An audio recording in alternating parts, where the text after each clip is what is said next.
Greetings and salutations. It is I, Mr. Nothing, the museum curator of the weird and the strange and the host, who might be a ghost. Welcome back to Around the Weird, a booktube channel where I talk about all the unusual and out of the ordinary literature that I have found in my travels. It is Halloween, so happy Halloween. I hope you enjoy candy and celebrate in socially distant and COVID responsible ways, so we don't spread the virus out and about. I don't want to talk about a specific book today, as it is the end of the month, so I wanted to do a wrap-up and a TBR video where I talk about, what I read and what I plan on reading. This is interesting because everything that I read last month had a spooky or a creepy or a Halloween tinge to it, and let's just say I'm never doing that again. I enjoyed reading most of what I read, but being so enmeshed in the spooky and reading so much horror, it's very draining on you, because it's just one mindset in the entire month, and I don't mind reading horror, but you read so much of it, eventually you become desensitized to the spookiness. So maybe next year, if I'm still doing this, I won't read so much horror during October, but I'll still try to do spooky goodness. I do like what I read for the most part, and I can't wait to get to November and read all the things I have planned, some of which aren't even weird. Some of them seem, somewhat normal, based on the description of it. So let's get to it. I'll talk about my wrap-up and then my TBR. So for October, in terms of the books that I read, I ended up reading quite a bit. I read 4 different Batman comics, the graphic novels, including The Long Halloween, Year One, The Man Who Laughs, and A Death in the Family. And I would say I enjoyed all of those comic books. I especially liked how they all developed Batman's character in some way and showed his flaws as well as his obsessions. And they all pretty much highlighted how Batman, we pretend that Batman is a noble character, but he is pretty damaged. Bruce Wayne is a damaged person, and he's fighting because it's the only thing stopping him from living in despair. He fights because he has to avenge his parents, but he's already avenged his parents, because the guy who killed his parents is in jail. How is he avenging his parents? By beating up the Joker on a nightly basis. He's not really doing that. He's helping Gotham, but as Jim Gordon and Bruce Wayne have both noted, Gotham is beyond saving at many points. So it just seems like he's going out nightly just to resolve his, the unresolved issues. And I love thinking about that and how it adds nuance to Batman's character rather than him being a bright and shiny knight who saves the day. So I read that, and then I also read Dracula for the first time ever, and I enjoyed it. I like the dark and foreboding nature of it, especially in the beginning when Jonathan Harker slowly begins to realize that his host is not a human being, and is gonna let him die at some point. And then them all trying to track down Dracula, and Dracula revealing himself to be way beyond their powers to stop him is pretty cool. There are bits and pieces that I didn't like, and it was a kind of disappointing in that aspect. But I still enjoyed it, and I would recommend it again, as I said in the video, because it's historical, and it feels somewhat important to read and understand how the vampire genre got to where it is today. Another thing that I read is Slade House, which was a lot of fun, and I think it's one of the best things that I read in October. I wasn't expecting what I got from Slade House, which is a haunted house story that isn't quite a haunted house. Like 5 different people enter this house, and like 4 of them end up not surviving because the beings that live there are stealing their soul and dooming them to an eternity of limbo, essentially. I thought it was a fantastic book, and it's kind of weird that he can that the author David Mitchell connects it to his atemporal mythology, but it doesn't prevent you from enjoying the book. You can get by without really understanding that mythology that he builds. So yeah, I would say I recommend it, and it's one that's hard to forget about. I also read the narrative of Arthur Gordon Pym of Nantucket. I read this for the October reading challenge presented to me from Lucas over at the Bits of Lit. It was a pretty good book. I will say that Poe really excels at terror and suspense, and the agony of the simple things like starvation and claustrophobia, and then building it up to you're lost at sea, you're surrounded by cannibals. It's a dire time for the narrator, and I really enjoyed that. And I also want to say that I definitely won the October reading challenge. So now I own the golden shawl. I just gotta wait for Lucas over at the Bits of Lip to send it to me, but he's definitely going to do that because of course he is a noble man. And he understands that the Brazen Bell lost fair and square.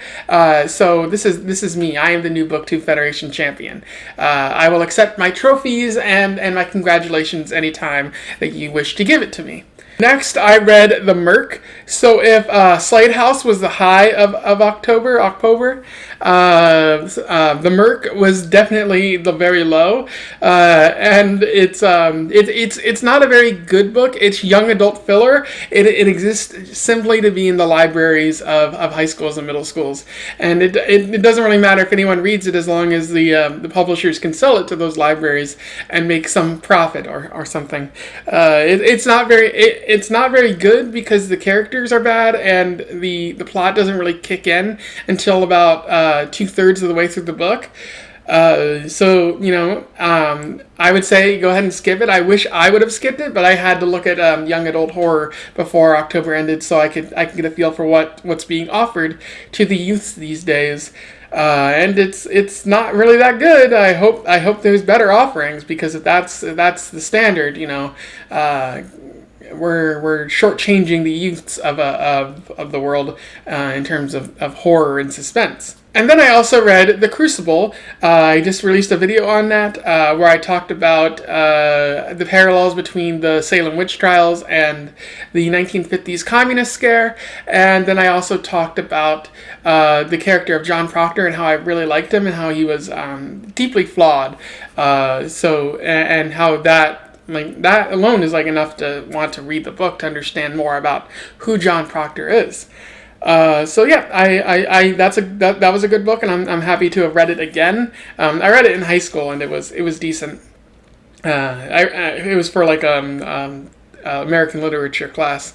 I'm glad I read it again. I saw it in a different from a different perspective, especially years later, and coming to understand that it might not be entirely fair to women, given that women were accused of witchcraft, and this story focuses on John Proctor and tries to make it seem like the dude is the victim in here, but that's another problem entirely. I also read a number of short stories, such as The Black Cat by Edgar Allan Poe.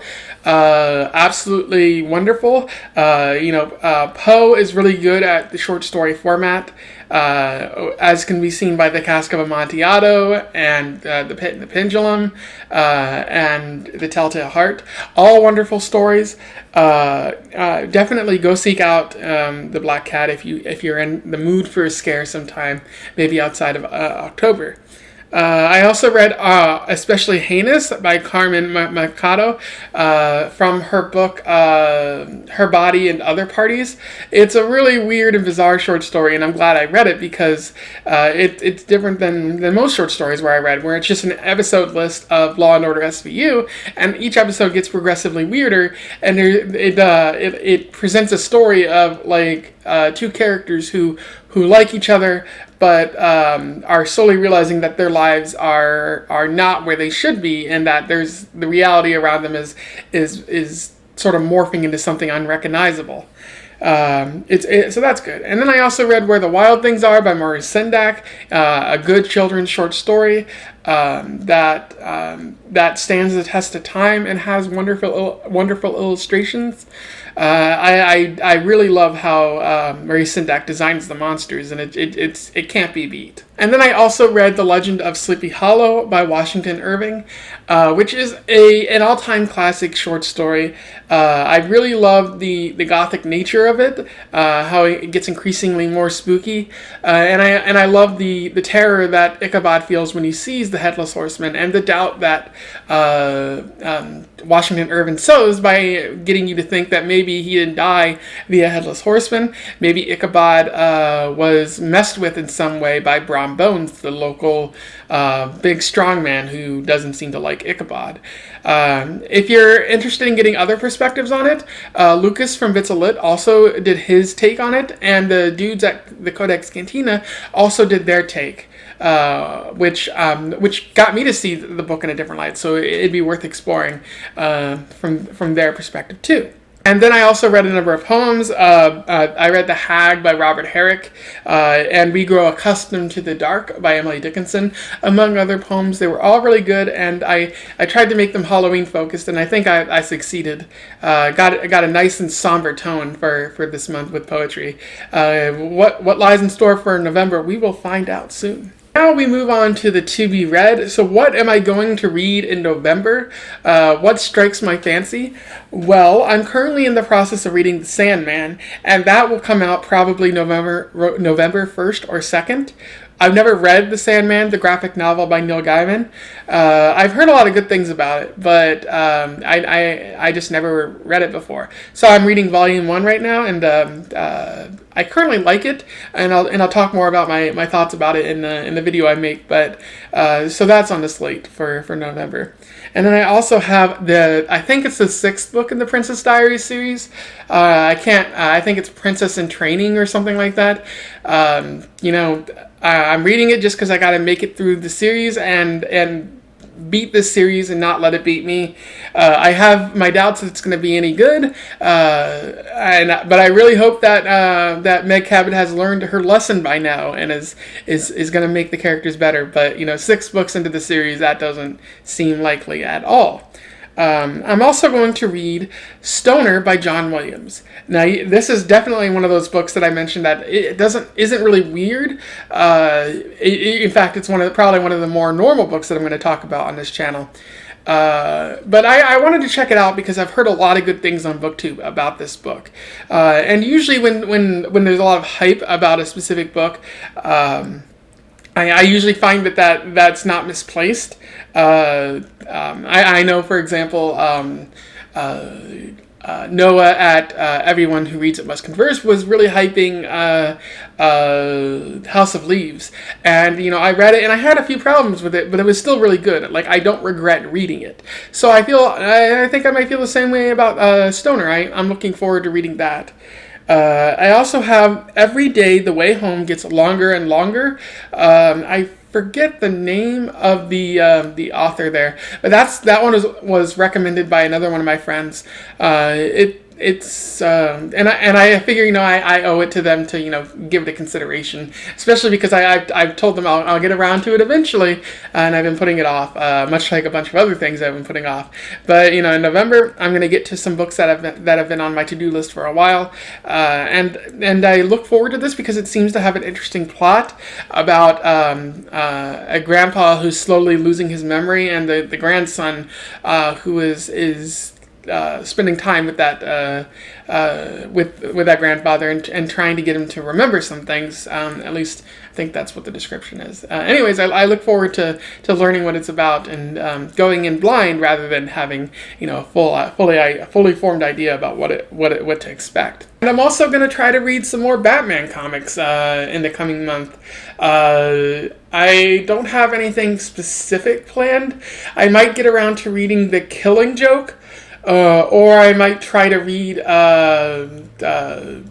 something else. I don't know exactly what. Maybe Hush. But I'll try to find something really good and really exciting to talk about. I also have a number of short stories planned. I'm going to read Problems with People, which is a short story that I got from the library, and also Belly Up, which I also got from the library. And then I'm going to try to read something by Isaac Asimov. I know I keep saying this in each video, but I'll finally get around to it, I promise. I read, some of the other sci-fi authors for their short stories, like Philip K. Dick, but I haven't really gotten to Isaac Asimov, and since he's like one of the grandfathers of sci-fi, at least modern sci-fi, it would benefit me to understand what he wrote, finally get around to it. I'm also going to read An Occurrence at Owl Creek Bridge, a book that I've read before, but I want to re-explore and look at the themes. I believe that's by Ambrose Bierce. A classic American author, and so we'll see what to expect from that. And then finally, I have a number of poems planned. I have one about the inner cities.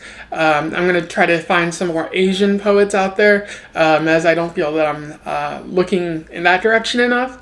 And I also plan on reading Flavors by Catherine Klingsace. You might recognize that name from a video I did on Poetry Thursday a while back. I talked about one of her poems that I found in her book, You, Me, Us. And I really like that poem, and she recently released a new collection called Flavors, and I've been wanting to check that out and seeing how her poetry has evolved since I last read it. Hopefully that'll be fun. She's also released a lot of videos on her channel about the book, so you can get a feel for her poetry by looking over there. And so that was my October wrap-up and my November to be read, my TBR. Got a lot planned for November. Some meaty pieces such as Stoner, which I've heard a lot of good things about, and how it's an in-depth character piece. And then also reading The Sandman, which has been kind of interesting, but it's Neil Gaiman, so it's never what it seems on the surface, and he always layers.